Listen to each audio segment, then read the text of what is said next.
This imposing artifact is the first thing you see when you come to the Kentucky Historical Society.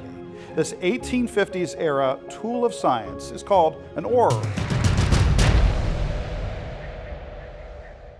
So when visitors enter Kentucky Journey, the traditional storyline is talking about Boone entering through the Cumberland Gap and into Kentucky, but it doesn't quite capture that spirit of innovation or that spirit of wonder, of learning something new. And so we have the story of Thomas Barlow and his son Milton Barlow.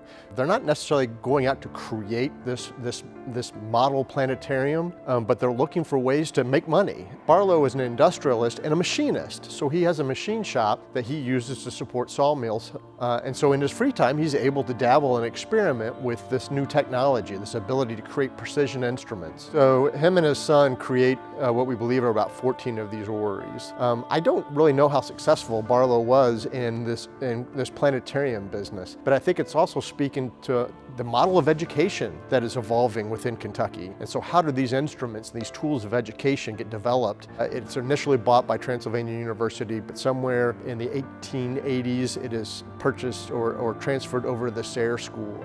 And to where it's used up into the 20th century.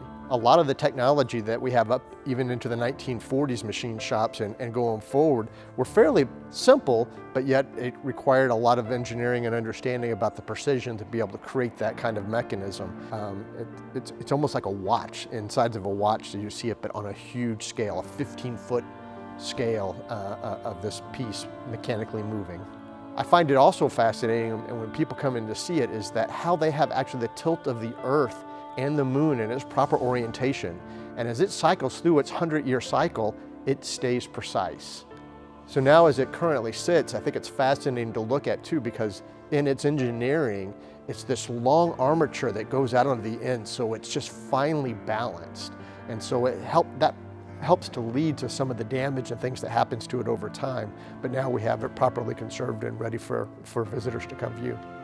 The orrery opens up so many paths into research and into understanding, but I think first and foremost it creates a sense of wonderment.